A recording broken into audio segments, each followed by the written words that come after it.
I've just spent an hour or so in here in the garage, in the gym, messing around with all these different exercises to try and loosen up the shoulders. So I did side laterals, I did upright rows, did a whole bunch of stretching.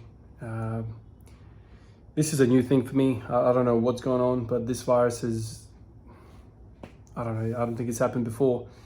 This virus has basically made me bedbound for 3 days, essentially. And for some reason, this time around, all the laying down has done something to my shoulders, I think. And the traps are super tight. And I reckon this is why I have this ongoing headache, because the traps are so freaking tight that are causing a tension headache. So right now, I feel pretty much 70 or 80% physically, but the headache is making it seem like a lot worse, so I can't train properly. Increasing the blood pressure when you already have a headache is probably not the greatest idea. So taking it easy, doing all these like single joint exercises, side laterals and whatnot, to bring in that blood into that tissue and to try and release it a little bit. One thing that I've learned over the years, and you guys always ask me this, is, do I do foam rolling? Do I do massage? Do I do all of these things? And, all of those things were great over the course of the last 10, 15 years that I've been involved in sports, or even longer, even basketball days. But I find massage, foam rolling, massage gun, anything that you do, I feel like it's a transient thing unless you really, really go ham with it. The trouble with, let's say, foam rolling or just massage, I feel like it addresses let's say, the now, but it doesn't address the tomorrow in a way. I don't know how many times I've stretched, massaged, foam rolled, and then the following day you wake up and you're on square one. That's because I feel like tension and some of these muscle knots, yes, it's a muscular thing, but it's also a neuro thing, neuromuscular thing, right? So if you just massage and you do all of those types of things, you're addressing the muscle but not the nerve. So when I say nerve, what I'm talking about is, okay, what is the equal opposite? What is the agonist and the antagonist of that muscle that's sore? So for instance, a lot of people that have knots in their rhomboids, I used to get this all the time, like right, behind basically the scapulars. There's a few muscles called rhomboids, either side of the spine. And those things used to get so knotted up that it would kind of cause me a wry neck, and I wouldn't be able to freaking sleep, move, turn my head, nothing. And then I realized, after lots of experimentation and lots of reading around, that if you just activate the serratus anterior, which is like this rib muscle, and it's involved in protracting of the shoulder, like in this way, it does something to the rhomboid. And so you would massage day and night the rhomboids, put the tennis ball, put the lacrosse ball, get that Theracane. I don't know if you know the Theracane. Lean against the wall, like do all these types of things, and it's like a temporary relief. But then after like seemingly 30 minutes, you're back at square one. But as soon as I started activating the antagonist or the opposite equal to that muscle, all of a sudden the nervous system started chilling out of the rhomboid, and I started feeling better. Like that nervous stimulation started relaxing because I was providing the yang to the yin, or whatever you want to call it. It was like a balancing act, because you have to understand, for every pulling muscle, there's another side that is trying to relax. So if you activate the relaxed one, you might cause the thing that's really tight to relax. So activate the opposite side, all of a sudden the case in point is relaxing, releasing. So that's what I try to do here, man. Like I try to, really pump the blood into the rhomboids, not the rhomboids, the traps, upper traps. I think it's called the Veda scapulae or something like that. The thing that it's involved in scapular elevation, or whatever you want to call it. So spend an hour doing that. And now I'm gonna do some pin squats. Pin squats for the simple reason that, well, I can't be screwed squatting ATG. I am not flexible, I'm still stiff, I'm still not right. So might as well just do something that doesn't involve range of motion. been thinking about pin squats. I haven't done pin squats in a little while. The conjugate method allows me to fantasize about some of these things. And pin squats have always been good. And frankly, it's, in a way, it's kind of like a hack squat. It really biases certain musculature, and it kind of lends me back into the frame of thinking of training lifts in certain segments. So if you always squatting ATG, you're relying on that bounce, and then you catch just above that bounce, and that's kind of where your fight is. But if you squat quarter squat, all of a sudden the fight is at a different level. And I think that's beneficial. I think there's carryover from one to the other. So I think this is one of the reasons pin squats are great, amongst many, many different reasons. But that's kind of what's been on my mind, thinking about the freaking traps, doing the upright rows. I'll show you guys a set of these pin squats, and that's basically been it. I'm trying to, with the exercise, find relief instead of just, downing paracetamol or downing ibuprofen and all these things that, treat the body through a systemic way. I'm trying to find treatments that are more localized. Yes, you can, put a tablet down, the gullet and nuke the system, take inflammation away from everywhere, or you can pinpoint that sucker that's really upset and treat him. And that's kind of how I think about a lot of these things. Even though I'm a nurse, I'm kind of anti-pills. I'm anti a lot of these things that are just widely accepted in the community. People are just like, oh, you got to have a headache, just take a tablet. Yeah, okay, no worries, take a tablet, that's cool. But I always think a little bit deeper. Okay, what's causing that headache? If you're somebody that doesn't suffer from headaches, all of a sudden you have a headache, ask yourself why. Why is there a damn headache? Dehydration? Electrolytes? Traps? Is it the traps that are pissed off? There has to be something, man. I don't know. If you just put it down to like, oh, it's just, random, whatever. I mean, a lot of people can say that, but for me, I'm like, man, I can't sleep at night with that. Like, I don't know. You guys that have watched me for a little while, you know how I am. I like to dig and think and work things out. So for me, like, even with a headache, I'm always like, how much of this is actually a neuromuscular component? How much is it dehydration? I mean, I've been sick many times in my life, and, you pay attention to the symptoms. Like, my job is to assess symptoms, man. Like, that's pretty much what I do. So I, take particular accounts of certain headaches, certain symptoms. This headache is weird, man.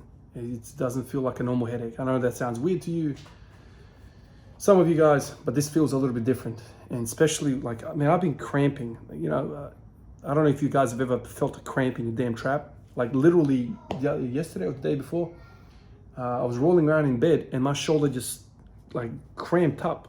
Just think about your trap freaking cramping up. And so then I was like forcing the lat to push it down and like clamping the lat down to relax the antagonist of that, right? So if I clamp down on the lat and force the scapula to go down, the muscles which are making the scapula go up have to freaking release. It's a neuromuscular tug of war. So that's kind of how I've been thinking about this whole headache. I'm like, this is really unusual that my traps are just demolished like this. And I'm thinking to myself, what the hell did I do in the last week or so to really tax my traps so much? I don't know, like I did wide grip bench like maybe 4 or 5 days ago. Maybe that did something to the traps. I don't know, man. But they're really, really taxed out. I got no idea. I struggled to find the reasoning for that. But anyway, when the body gets inflamed from a virus, some of these more, let's say, subtle inflammatory processes that you might have in your body get fired up even more, and all of a sudden there's like a over, inflammation reaction, I guess. I don't know. So I'm dealing with the shoulders. The hips are still stiff as all hell, and to get mobile in a hip, I would need to do lots more, multi-compound, compound movements, which I'm not ready for. Like, I'm not feeling systemically that well to start lunging and start doing all sorts of stuff that I usually do to prep for squats. So I'm not going to do that. That's why I've opted out for some pin squats. But anyway, even on days like this, when I just come in and I'm like 5% of my usual ability, this is what goes through my mind. I know some of you guys might think, man, you're crazy, man, the way you think about these things. But that's what makes it fun for me. You know, every time I come in, it's a challenge. It's like, okay, what am I achieving today? That's why plans are so difficult for me, because how can you plan this? You know, every day I come in, I'm like, okay, how is the body feeling? And that's kind of how I approach training. And this is why I keep coming back every day, because it's not do this, do that, do this, because I get plenty of that the rest of my life. In this, I'm like, okay, I've struggled the last 3 days with my shoulders. Let's work on my shoulders a little bit. So upright rows, laterals, stretch this way, stretch that way, get the blood in. Around the training, I've been flexing my lats. So like if I'm sitting here like this, I mean, it's probably hard for you guys to see, but I'm like forcing my shoulder down, like really flexing the lats spreading down, down, down. I've been doing that the whole time. This is why I haven't done pull-ups or anything like that, because I feel like I've been stimulating the lat a lot doing that, but nothing for the traps to get the blood in. So anyway, let me show you guys a set of pin squats, and I'll catch you in the next one, I suppose. Peace out. I'll go inside.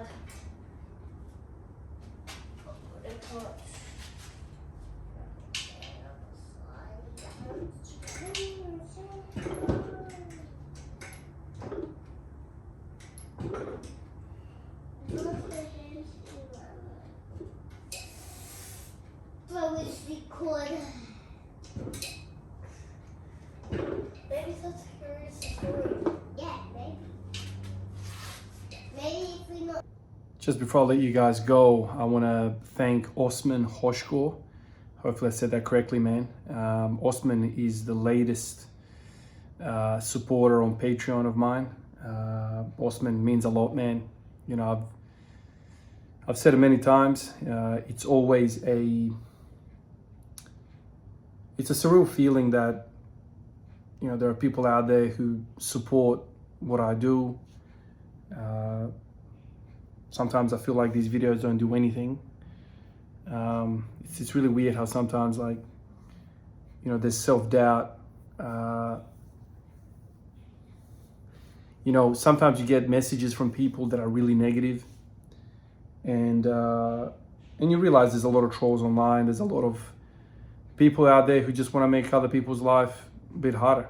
You know, they want to ruin people's days, and I don't know how, but they get happy doing that. It's always a surprise, but you know, for the longest time I've said it doesn't impact me at all. The truth of the matter probably impacts me a little bit, and when there's like a whole host of people doing the same thing, it kind of starts to impact you ever so slightly, I guess. But when, you know, people like you, Osman, who come on and go out of your way to do good, to make me feel good, to make me feel appreciated, to make me feel like what I'm doing is a good thing for the community, for all of us interested in this thing that we like to do, man, that cancels out thousands of freaking messages that are negative. You know, not that I get thousands of messages, but it cancels out a lot of negativity. So I want to thank you for that. I want to thank you for, you know, going out of your way to do this for me. It's a special feeling. It's a special feeling of appreciation, and yeah, it's nice to know there are people out there.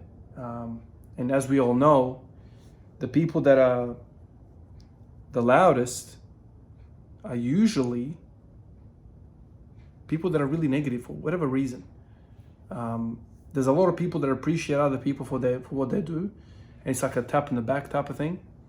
But people that hate, they're like spraying hatred everywhere. You know, they just, it's really weird how it works. But anyway, one simple act of kindness goes a long, long way.